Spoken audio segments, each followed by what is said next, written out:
ॐ हरि ओम श्री गुरुभ्यो नमः। हरि ओम श्री जगदीश्वराय नमः। ओम हर हर नमः पार्वती पतये। हर हर महादेव। ओम देवदेवोत्तम देवता सार्वभौम अखिलांड कोटि ब्रह्मांड नायक श्री वेणुगोपाल स्वामी सहित श्री गंगा एवं श्री जगन्नायकी समेत श्री जगदीश्वर स्वामिने नमः। मंत्रपुष्पाणि समर्पयामि।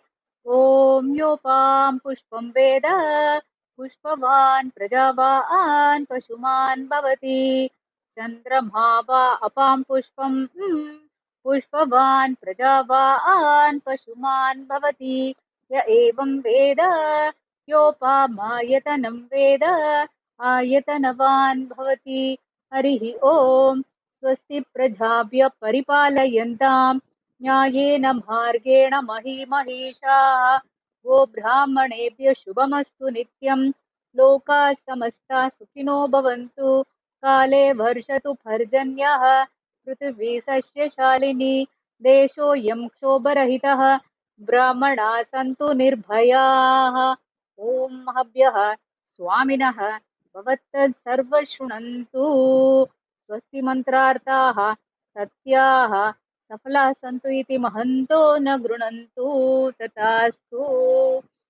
अस्य देवदेवस्य महादेवस्य अखिलाण्डकोटिब्रह्माण्डनायकस्य देवदैवोत्तमस्य देवता सार्वभौमस्य सकलनिष्कलस्वरूपस्य षट्तत्त्वातीतस्य सर्वज्ञत्व सर्वेश्वरत्व सर्वान्तर्यामित्व सर्वसृष्टित्व सर्वभोक्तृत्व सर्वसंहारकत्व सर्वव्यापकत्व सर्वशक्तिमत्वादिगुणगणविभूषितस्य वेदान्तवेद्यस्य पार्वतीसनाथस्य वृषभवाहनारूढस्य कैलासशिखरनिवासस्य नन्दीभृङ्गीचण्डकुण्डोदर पतञ्जलि व्याघ्रपाद विनायक षण्मुखाद्यैः सकलप्रमथगणसेवितसेव्यमानस्य लोक अनुग्रहकारकस्य भक्त अनुग्रहवरदस्य भगवतः श्री वेणुगोपाल स्वामी सहित श्री गंगा एवं श्री जगन्नायकी समेत श्री जगदीश्वर स्वामिनः नित्य पूजा अभिषेक अलंकार नैवेद्य दीपाराधन कर्मणि मध्ये यत्किंचित् मंत्रलोपे तंत्रलोपे क्रियालोपे शक्तिलोपे श्रद्धालोपे काललोपे नियमलोपे नैवेद्यादि विहितलोपे च सत्यं सर्व यथा प्रोक्तं यथा शास्त्रादि अनुष्ठितं भगवत्प्रीतिकरं भूयात् इति महन्तो न गृह्णन्तु। तथास्तु। सर्वे जनाः सुखिनो भवन्तु। तथास्तु। सर्वं सन्मङ्गलानि सन्तु। तथास्तु। सर्वं समस्तं सन्मङ्गलानि सन्तु। तथास्तु। अयं धर्मः उत्तर उत्तर अभिवृद्धिरस्तु। तथास्तु। राजा धार्मिकी विजयी भवतु। तथास्तु। देशोऽयं निरुपद्रवोऽस्तु। तथास्तु। सत्य एता आशिष सन्तु। तथास्तु। ॐ निधनपतये नमः। निधनपदान्तिकाय नमः।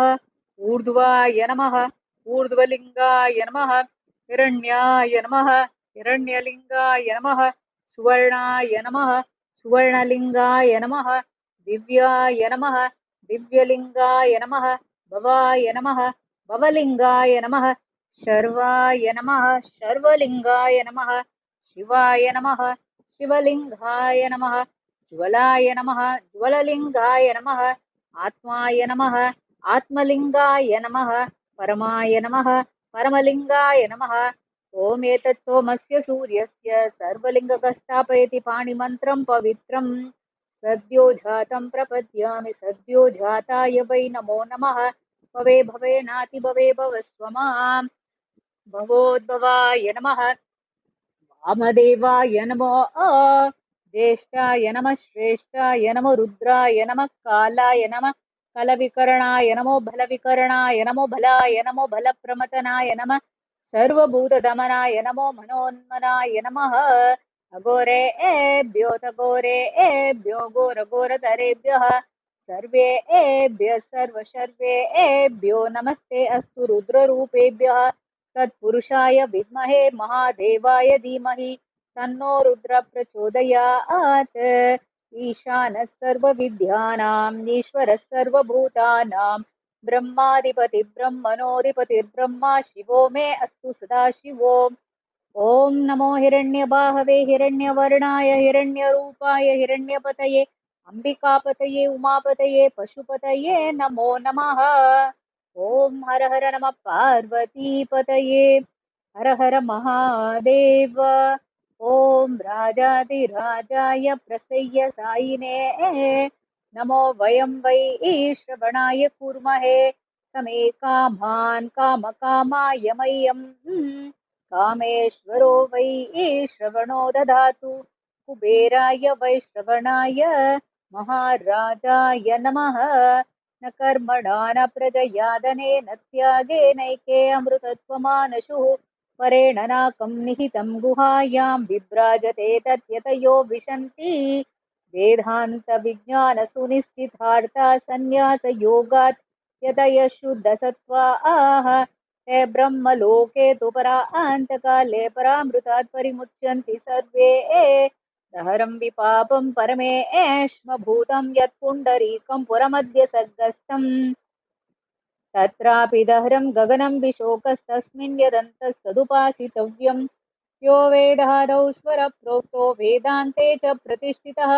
तस्य प्रकृतिलीनस्य यः परः स महेश्वरः न तत्र सूर्यो भाति न चन्द्रतारकं नेमा विद्युतो भान्ति कुतोऽयमग्निः तमेव भान्तमनुभाति सर्वं तस्य भासा सर्वमिदं विभाति ॐ हर हर नमः पार्वतीपतये हर हर महादेव।